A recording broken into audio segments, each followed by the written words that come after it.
হঠাৎ করে সন্ধ্যাবেলা প্ল্যান করা হলো যে আজ সবাই রাতের খাবারে মুড়ি মাখা খাবো। মুরগির গোস্ত তো রান্না করাই আছে, মুরগির গোস্তের ঝোল, মুরগির গোস্ত আর বাড়িতে যাবতীয় যত ভাজা পোড়া আছে সব মিলে একটা দুর্দান্ত মুড়ি মাখার রেসিপি হয়ে যাবে। সরি, মুড়ি মাখার রেসিপি না, চমৎকার মুড়ি মাখানো হয়ে যাবে। তাই আপু নতুন পাতা পেঁয়াজ আর কাঁচা মরিচ কুচি কুচি করে কেটে নিয়ে তাতে আমি দিলাম নিমাক পাড়া আর মুরগির গোস্তের ঝোল, মুরগির গোস্তের টুকরা, আরো দিলাম হাত দিয়ে গুঁড়ো করে আলুর পাঁপড় আর ঝাল লবণ দিয়ে সিদ্ধ করা ডাল সিদ্ধ।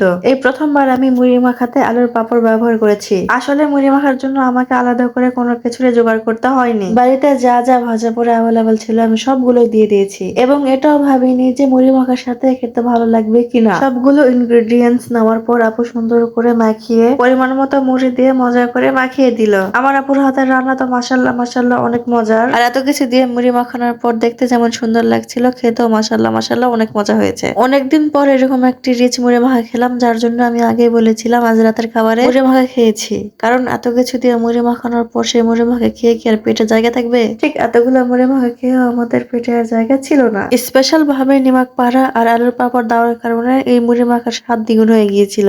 ওকে, আল্লাহ হাফেজ, গুড নাইট।